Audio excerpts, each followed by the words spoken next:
Olá, sejam todos bem-vindos. O meu nome é Valderez, eu faço parte da comunidade espírita Caminheiros do Amor, situada na Avenida Arnaldo Magnicaro, 1370, no bairro de Campo Grande, São Paulo, capital. Estamos aqui na tarefa da divulgação da doutrina espírita. E antes de darmos início aos nossos estudos, às nossas reflexões, vamos fazendo a nossa prece de abertura. Elevamos o nosso pensamento a Deus, o nosso Pai da vida, que nos oferece todos os dias a oportunidade do recomeço, da busca constante do nosso aprimoramento, da nossa reforma íntima, da nossa transformação moral. Ele é Pai amoroso, é Pai de misericórdia, que sempre caminha conosco à medida que nós nos conectamos e criamos os vínculos de amor para com Ele. Agradecemos também Jesus, o nosso irmão maior, rogando a Ele que caminhe ao nosso lado, adentrando no nosso lar através do Evangelho no lar, que Ele possa sempre estar conosco e que nós possamos sempre seguir o Teu Evangelho de luz, para que tenhamos sempre respostas mais assertivas da nossa conduta para o conosco e com o nosso próximo que caminha ao nosso lado. É através do exemplo de Jesus e do teu modelo de humildade, de amor e caridade, que vamos despertando qual é o melhor proceder. Agradecemos também ao Espírito Protetor que caminha ao nosso lado, nos auxiliando, nos intuindo, nos fazendo refletir no que é certo, no que é errado. Agradecemos essa falange de benfeitores, que estão sempre conosco também e com a nossa família. Que assim seja. Graças a Deus, graças a Jesus. E vamos aqui no nosso estudo, na nossa reflexão do Livro dos Espíritos. Estamos no capítulo número 9, que está nos esclarecendo sobre a intervenção dos espíritos no mundo corporal. E nesse tópico de hoje, que está falando sobre os itens que fala do poder oculto, dos talismãs e dos feiticeiros. Nós temos três questões que vai falar sobre essa qualificação dos feiticeiros que nós entendemos, né? Essas fábulas místicas que foram criadas no passado, de pessoas que tinham ali certos dons, certos poderes, né, como se era falado na época, mas que hoje a doutrina nos trouxe esclarecimento. Então vamos ver o que Kardec está questionando para os espíritos, né, para os benfeitores, e quais são os esclarecimentos que temos, porque à luz da doutrina dos espíritos, né, tivemos contato com essa lucidez, com a razão, e tiramos do sobrenatural, né? Trouxemos para os fenômenos naturais essas questões, né, que foi criado assim, muitas lendas, muitas fábulas sobre coisas que aconteciam, que a gente tinha como sobrenatural e maravilhoso, e hoje nós temos a condição de enxergar como um fenômeno natural. Então, vamos entender. Na questão 555, Kardec pergunta: que sentido se deve dar à qualificação de feiticeiro? E eles respondem: Aqueles a quem chamais de feiticeiros são pessoas, quando de boa fé, dotadas de certas faculdades, como a força magnética ou a segunda vista. Então, como eles fazem coisas que não compreendeis, vos acreditais dotadas de uma força sobrenatural. Vossos sábios, frequentemente, não passam por feiticeiro aos olhos de pessoas ignorantes. E aqui continua, numa explicação de Kardec, essa resposta. O espiritismo e o magnetismo nos dão a chave de uma multidão de fenômenos, sobre os quais a ignorância bordou uma infinidade de fábulas, onde os fatos são exagerados pela imaginação. O conhecimento claro dessas duas ciências, que por assim dizer são apenas uma, mostrando a realidade das coisas e a sua verdadeira causa, é o melhor preservativo contra as ideias supersticiosas, porque mostra o que é possível e o que é impossível, o que está nas leis naturais e o que é uma crença ridícula. Então aqui, muito lúcido, esse posicionamento e a resposta, dos benfeitores. Então, que o melhor preservativo, quando a gente começa a viajar na maionese, começa a ir para o sobrenatural, para as coisas místicas e supersticiosas, é refletir sobre os fenômenos naturais, sobre a ciência. Então, a doutrina trouxe, através do conhecimento, junto com a ciência, que essas coisas nada mais são do que fenômenos naturais, que mostra a realidade numa forma bem simples, que hoje nós temos essa condição de entender. Então, aquilo que se entende lá no passado, lá atrás, como feiticeiro, nada mais são do que os médiuns, dotados com essa força magnética. E a dupla vista que aqui se fala é com essa condição de ter a vidência, de poder visualizar ao mesmo tempo o mundo material e visualizar também o mundo espiritual ou coisas que estão acontecendo aqui mesmo a certa distância. Então, através da doutrina, vieram os esclarecimentos que algumas pessoas têm mais ou menos capacidades, maior ou menor, dessa força magnética, que é uma força mental que pode ser usada. E quando usada, muitas pessoas podem achar que isso é uma coisa sobrenatural, e não é. É uma capacidade. É uma capacidade do espírito, que pode ser usada tanto por um lado positivo ou negativo.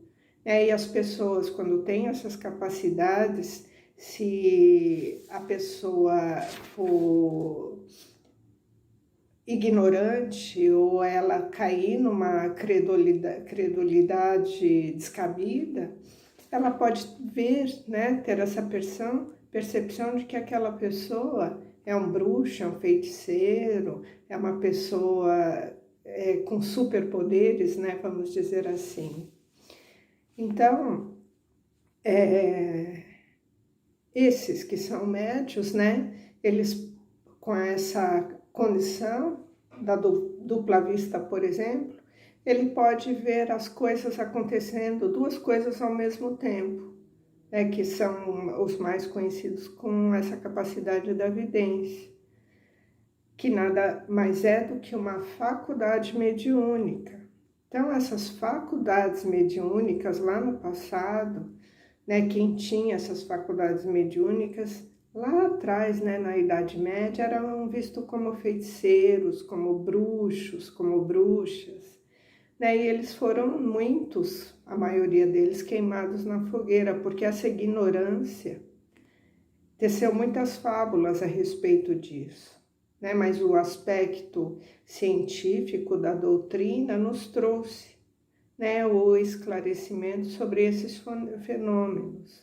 Então, hoje nós já temos uma fé raciocinada, né? Nós não tomamos mais isso como maravilhoso, mas sim como um fenômeno natural. A mediunidade é um fenômeno natural. Alguns têm mais essa capacidade, outros não. E na próxima pergunta, Kardec questiona: certas pessoas verdadeiramente têm o dom de curar pelo simples toque? E eles respondem: a força magnética pode ir até aí, quando secundada pela pureza de sentimentos e um ardente desejo de fazer o bem, porque então os bons espíritos ajudam. Mas é preciso desconfiar da maneira pela qual são contadas por pessoas muito crédulas ou muito entusiasmadas, sempre dispostas a ver o maravilhoso nas coisas mais simples e mais naturais. É preciso desconfiar-se também das narrações interesseiras da parte de pessoas que exploram a credulidade em seu proveito. Então, aqui estamos falando, né, está sendo perguntado se algumas pessoas têm o dom de curar pelo simples toque.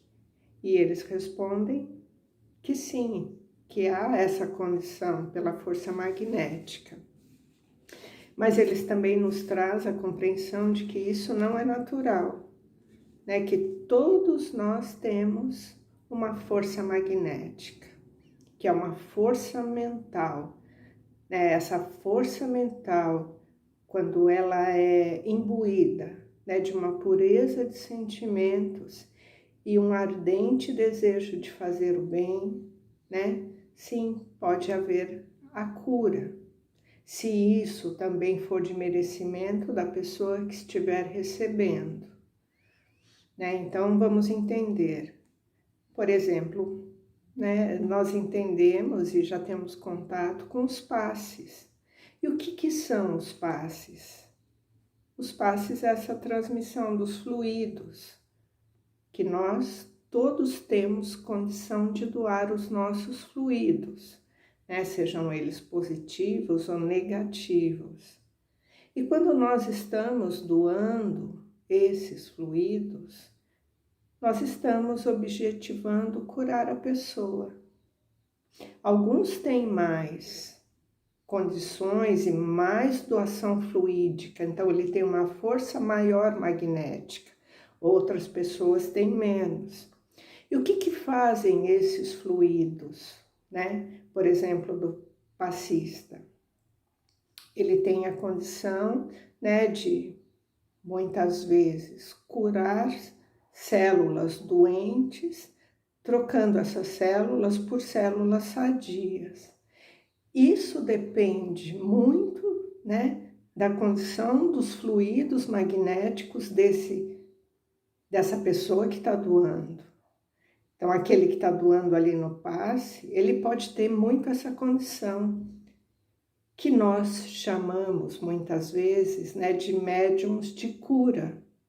É aqueles que têm uma condição de doação muito maior desses fluidos, auxiliados por esses benfeitores, né, de promover a renovação abundante dessa célula doente por células sadias. Tudo isso acontece com a permissão de Deus, né, o mérito de cada um. Por isso que nós vemos muitas vezes que tem pessoas que obtêm curas e outras não. Aquelas que não obtêm as curas, vamos dizer assim, o seu problema de saúde, é porque ali tem uma condição de um aprendizado dentro daquela questão. Elas podem não receber a cura total, mas elas recebem ali uma carga energética que vão fazendo ela se fortalecer, ela ter uma qualidade de vida melhor, ela se recompõe um equilíbrio espiritual. Então, quando muitas vezes a pessoa fala, eu não obtive cura, isso é muito relativo. Porque os passes que ela está recebendo, todo aquele desejo que está sendo derramado sobre ela, também tem um poder renovador para que ela tenha uma qualidade de vida melhor, para que ela, através desse contato, né, com os passes, ela também comece a se conectar com o Evangelho, que ela consiga fazer uma reforma íntima, uma transformação moral e olhar a vida com outros olhos. E também a compreensão, muitas vezes, a resignação de que aquela dificuldade momentânea que o corpo físico dela passa é para que ela possa evoluir em alguma questão que o espírito precisa.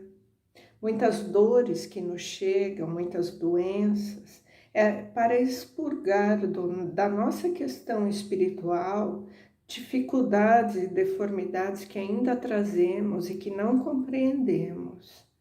É por isso que muitas vezes a gente não deve se queixar das curas que nós não obtemos, porque muitas vezes tem pessoas que vai na casa espírita em busca de uma cura.